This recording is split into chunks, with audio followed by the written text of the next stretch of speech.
Olá, boa noite a você. Este é o Jornal da Record. Justiça decreta prisão preventiva de homem que matou ex-mulher e filho em frente à escola. TSE aceita fazer testes com biometria nas urnas no dia da eleição. Justiça Eleitoral já recebeu mais de 11 mil denúncias de propaganda irregular. O Jornal da Record já está no ar. Oferecimento Bradesco. A gente não para de se reinventar por você.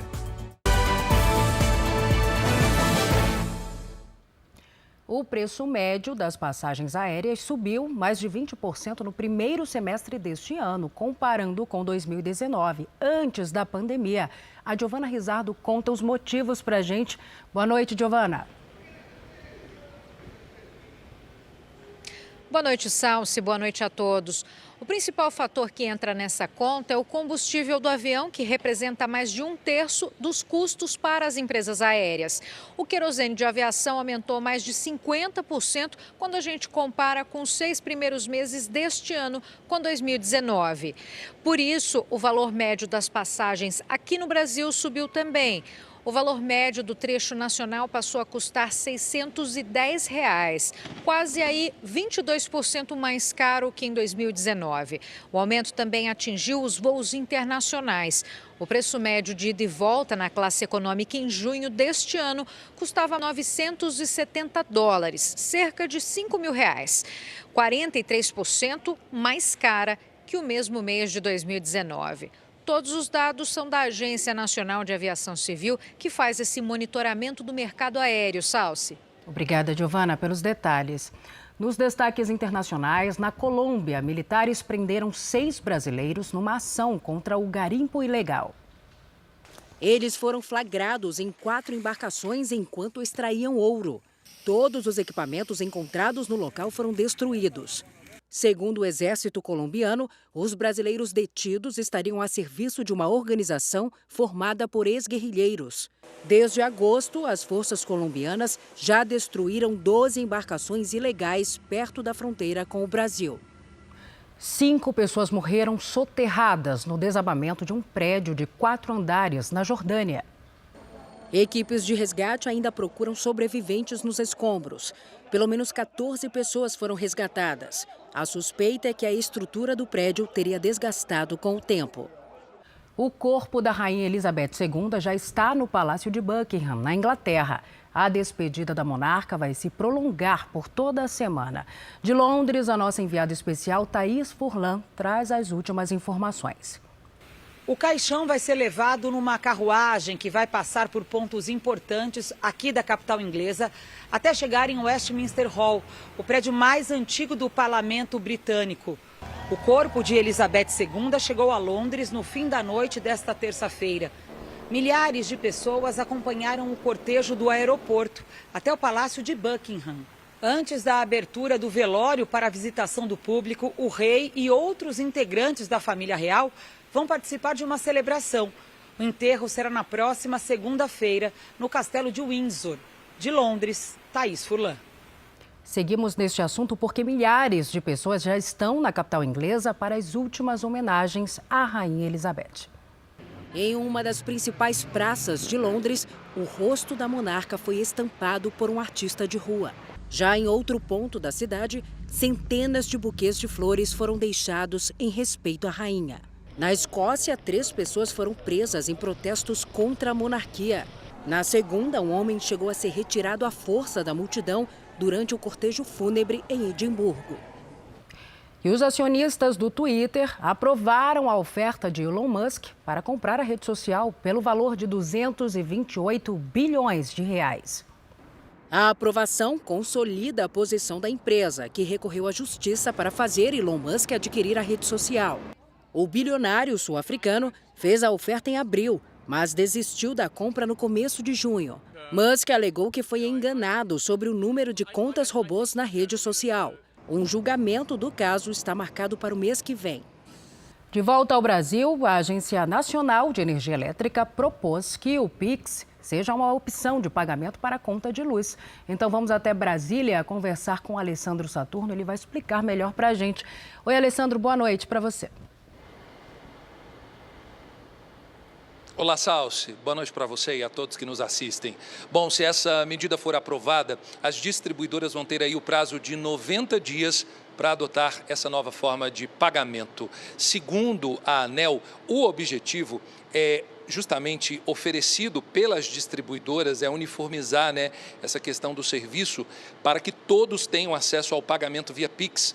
Para a agência, a nova opção vai facilitar o pagamento das faturas para o consumidor, além, é claro, de reduzir custos operacionais das distribuidoras. Lembrando aí, Salsi, que essa pesquisa pública ela vai até o dia 31 de outubro. Logo depois desse prazo, o processo segue para a votação da diretoria da ANEEL.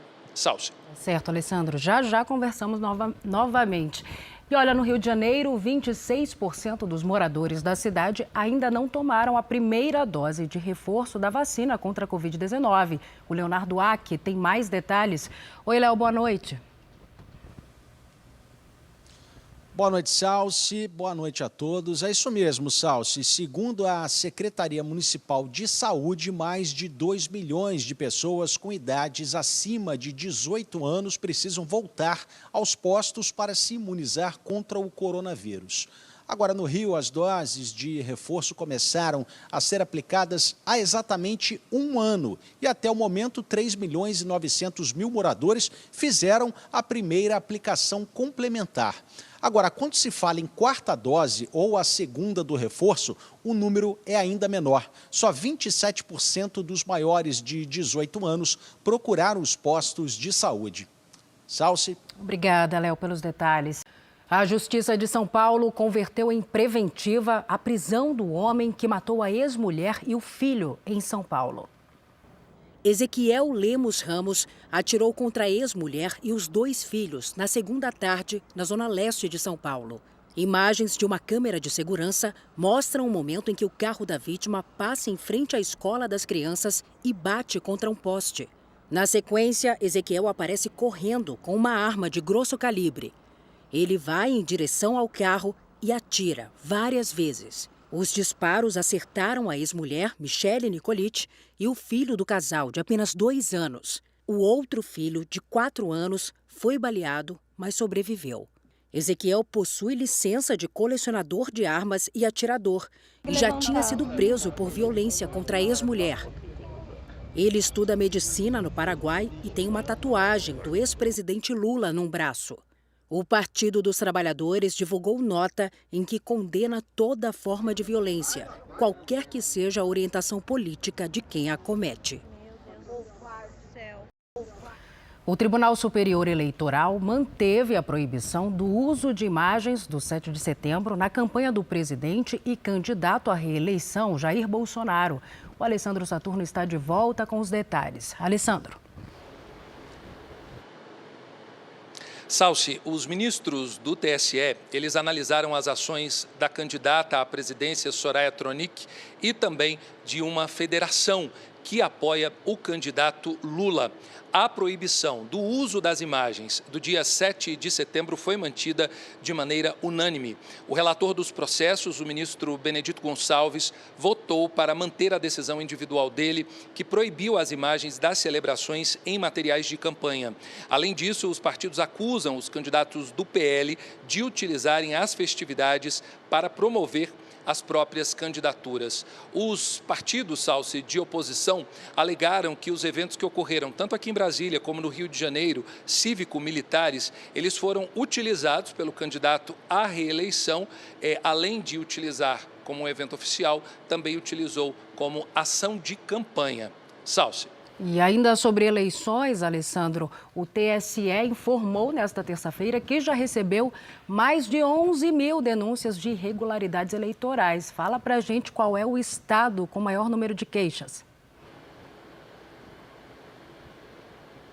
Exatamente, Salsi. Olha, o estado com o maior número de queixas é Pernambuco e logo depois vem São Paulo. E aí tem uma informação importante, né? Os registros feitos por um aplicativo que foi criado pelo TSE incluem a compra de votos, uso da máquina pública, crimes eleitorais e propagandas irregulares dos candidatos. Também nesta terça, o TSE aprovou por unanimidade um projeto piloto para incluir a utilização de biometria e a participação de eleitores voluntários no chamado teste de integridade. Este teste é uma espécie de checagem dos aparelhos eletrônicos e é realizado no dia da eleição pela Justiça Eleitoral com acompanhamento de uma auditoria externa. O teste, lembrando, né, Salsi, vale ressaltar que esse teste de biometria foi uma proposta das Forças Armadas. Salsi, eu volto com você. Excelente noite. Para você também, meu querido. Obrigada. Vamos ver como foi o dia dos candidatos ao governo de São Paulo. Durante a manhã, Tarcísio de Freitas esteve em Sorocaba, no interior do estado, onde iniciou a agenda ao lado do presidente Jair Bolsonaro. O candidato do Republicanos ao governo de São Paulo participou de uma motociata por cerca de 10 quilômetros na cidade de quase 700 mil habitantes.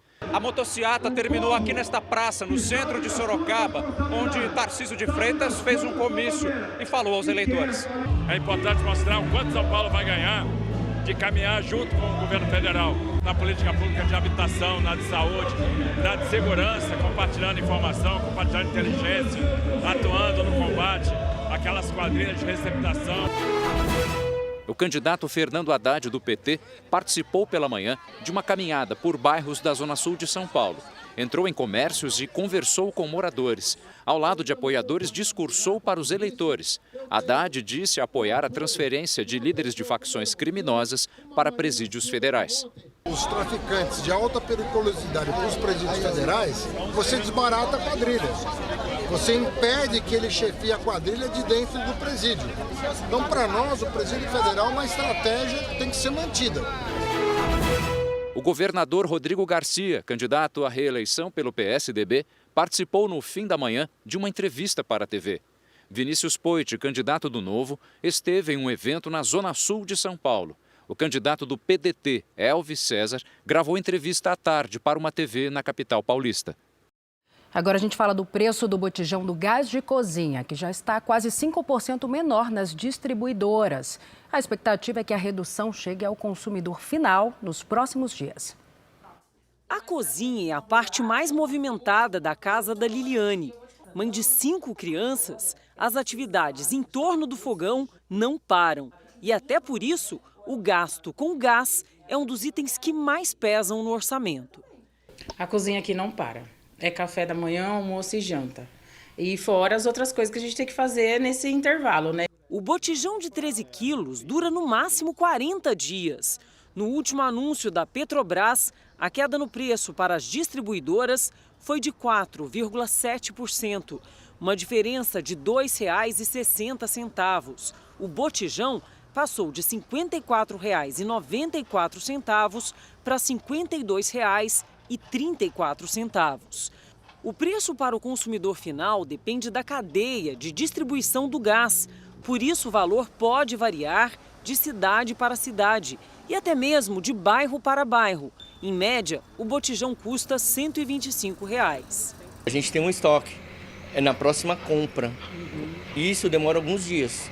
Eu acredito que 2 dias, 2, 3 dias. Só nessa distribuidora aqui na Zona Oeste de São Paulo são vendidos todos os meses cerca de 2.500 botijões de gás como esse, os de 13 quilos, os mais usados pelas famílias brasileiras. Um consumo que, pelo menos por aqui, não diminuiu nem mesmo na pandemia, em tempos de preços mais elevados. Pelo contrário, o problema acontece é quando o anúncio de redução feito pelo governo não chega da maneira esperada no bolso do consumidor.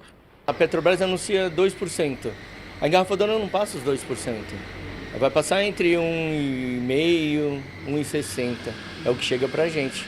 As reduções autorizadas pela Petrobras este ano devem estimular a queda no preço de outros produtos e se refletir numa tendência de baixa na inflação. A tendência é que a alimentação fora de casa tenha uma redução no médio e longo prazo, né? E produtos também de transporte, que envolvem logística, ou seja, produtos alimentares, produtos de supermercado. Liliane torce para que logo a família sinta a redução dos preços. A esperança é que isso venha a diminuir cada vez mais, né? A Rússia doou o equivalente a R$1,5 bilhão a partidos e candidatos políticos em mais de 20 países. Isso desde 2014. A informação foi divulgada pelo Serviço de Inteligência dos Estados Unidos. Segundo o documento, Moscou pode ter transferido ainda mais dinheiro do que o detectado pelo governo americano. O objetivo seria exercer influência política e manipular eleições em todo o mundo. A relação de países que receberam dinheiro não foi divulgada. Paris vai apagar as luzes da Torre Eiffel mais cedo para economizar energia. A partir de 23 de setembro, a atração turística vai ter a iluminação desligada 1 hora antes do normal. A capital francesa também vai diminuir a temperatura da água nas piscinas municipais, além de reduzir o tempo de aquecimento nos prédios públicos. A medida é consequência do corte no fornecimento de gás da Rússia. China e Japão estão em alerta para a formação de 3 tufões. Pelo menos um já começa a se aproximar da China. Nossa correspondente Silvia Kikuchi tem mais informações. Olá, Salsi. Um dos tufões já deixou o país e segue para a China. Com rajadas de vento de mais de 200 km por hora, ele arrancou árvores, danificou construções e deixou 2 feridos na ilha de Ishigaki, em Okinawa. O segundo tufão está no mar e vai se transformar em tempestade tropical aqui na costa do Japão. Mas as atenções se voltam agora para o último deles, que acabou de se formar por causa da previsão de muita chuva neste fim de semana. Ele pode se deslocar para mais perto aqui de Tóquio. Salsi. Obrigada, Silvia. Uma geleira se desprendeu na Patagônia, no sul do Chile, por conta das altas temperaturas e das chuvas.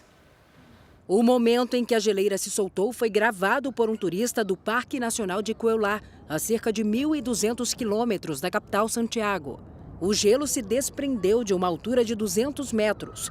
Segundo especialistas, os deslizamentos são desencadeados pelo aumento da temperatura.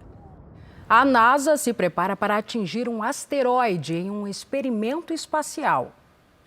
A colisão entre um satélite da Agência Espacial Americana e o alvo está prevista para acontecer em 26 de setembro.